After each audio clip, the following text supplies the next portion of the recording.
নমস্কার বন্ধুরা, সঙ্গীতার স্বাদ খাওয়ানে সবাইকে স্বাগত। আজ আমি আপনাদের সঙ্গে একটা রেসিপি শেয়ার করব, সেটা হচ্ছে তেলাপিয়া মাছের তেল ঝাল। তেলাপিয়া মাছ অনেক রকমভাবেই সবাই বানিয়ে খেয়েছেন। এইভাবে আমি যেভাবে আজকে করছি এভাবে ট্রাই করে দেখুন, খেতে খুব সুস্বাদু হবে। আশা করছি আমার ভিডিওটা আপনাদের ভালো লাগবে, আর যদি ভালো লাগে তাহলে চ্যানেলটা সাবস্ক্রাইব করে আমার পাশে থাকার অনুরোধ রইল।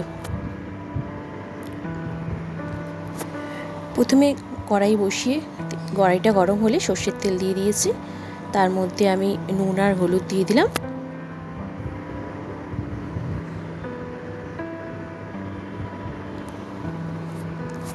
তেলটা খুব ভালো মতন গরম হওয়ার পর আমি এর মধ্যে মাছগুলো দিয়ে দেবো ভাজার জন্য।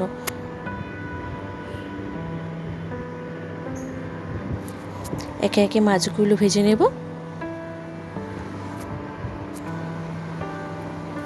তেলাপিয়া মাছ খুব সুস্বাদু একটা মাছ, খায় না এমন খুব কম লোকই আছে।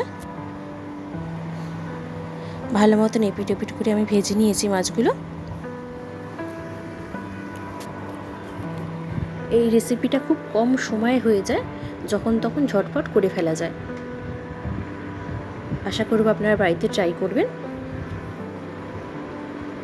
এবার এই তেলের মধ্যেই আমি দিয়ে দেব একটু কালো জিরে আর কাঁচা লঙ্কা ফোড়নে।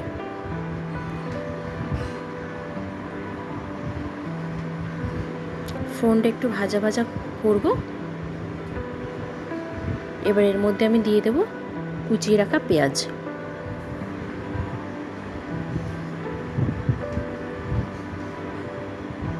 একটু ঝিরিঝিরি করে পেঁয়াজটা কোচাতে হবে।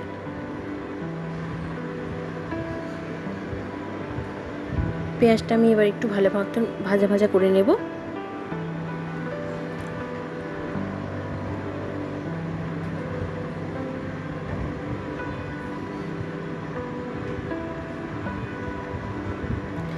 এর পেঁয়াজটা ভাজা ভাজা একটু হয়ে গেলে এর মধ্যে আমি গ্রেট করা রসুন দিয়ে দিলাম। রসুনটা কিন্তু আমি বাটিনি, এটা আমি গ্রেট করে নিয়েছি, তার এই টেস্টটা ভালো আসে। এবার রসুনটা ভালো মতন ভেজে নেব, যাতে রসুনের কাঁচা গন্ধটা না থাকে।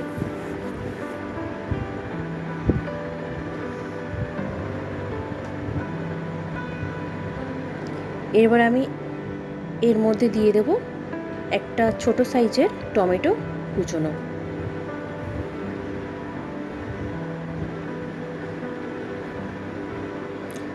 টমেটোটা খুব ভালো মতো নাড়িয়ে চাড়িয়ে একটু হতে দেব, যাতে টমেটোটা একটু নরম হয়ে আসে।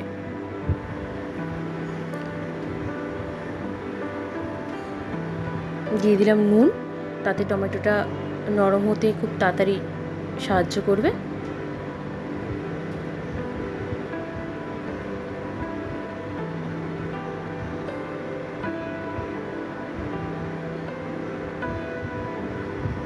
এবার টমেটোটা একদম নরম হয়ে গেছে।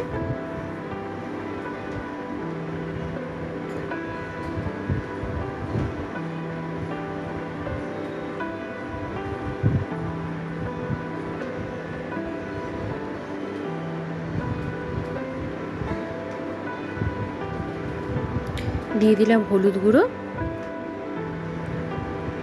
আর লঙ্কা গুঁড়ো, দিয়ে খুব ভালো মতন কষিয়ে নেব।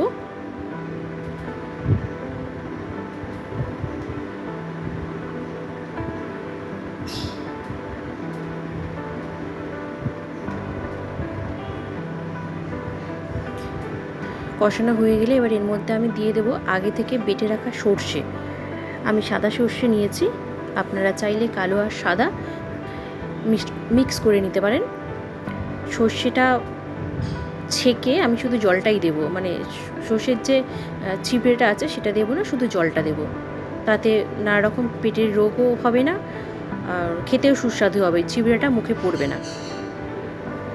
দিয়ে দিলাম। এবার সর্ষেটা দিয়ে কষিয়ে নেব। অনেকেই মনে করে সর্ষে দিয়ে তেলে মানে কষালে কিংবা ভাজলে সর্ষের তিতো হয়ে যায়, কিন্তু আমি যেভাবে করছি আপনারা যদি এটা ফলো করেন তাহলে কিন্তু তিতো হবে না। সেটা হচ্ছে সর্ষেটা যখন আমরা বাটবো তার ঠিক মানে 10 থেকে 15 মিনিট পর আমরা রান্নায় দেবো, মানে রান্না করার কিছুক্ষণ আগে সর্ষেটা বেটে রাখবো, আর বাটার সময় নুন আর লঙ্কা দিয়ে বাটবো। এভাবে করে দেখবেন সর্ষে কোনো সময় তিতো হবে না। আর সাদা সর্ষে তিতো একটু কমই হয়। কষিয়ে নিচ্ছি আমি যতক্ষণ না পর্যন্ত সাইড দিয়ে তেল বেরোচ্ছে।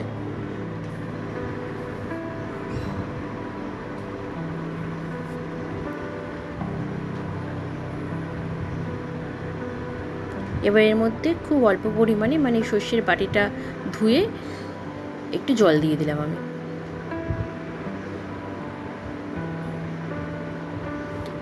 ঝোলটা ফুটে উঠলে মাছগুলো দিয়ে দেবো।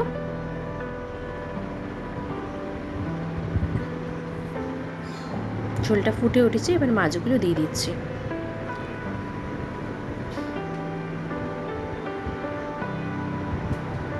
যেহেতু তেল ঝাল একদমই মাখা মাখা টাইপের হবে, তাই জন্য জলটা খুব বুঝে শুনে দেবেন।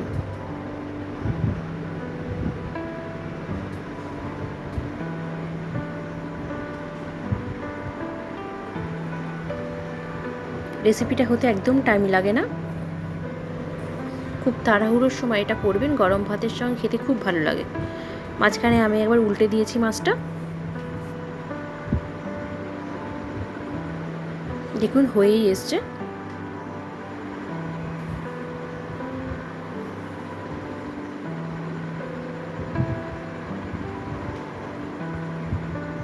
এবার আমি নামানোর টাইম হয়ে গেছে, তার আগে আমি অল্প করে সর্ষের তেল ছড়িয়ে দিলাম। এবার গ্যাসটা অফ করে কিছুক্ষণের জন্য ঢেকে রাখবো। যদি রেসিপিটা ভালো লাগে তাহলে একটু সাবস্ক্রাইব করে দেবেন আর একটু লাইক কমেন্ট করে আমাকে উৎসাহিত করবেন। আর এতক্ষণ দেখার জন্য সকলকে অসংখ্য ধন্যবাদ।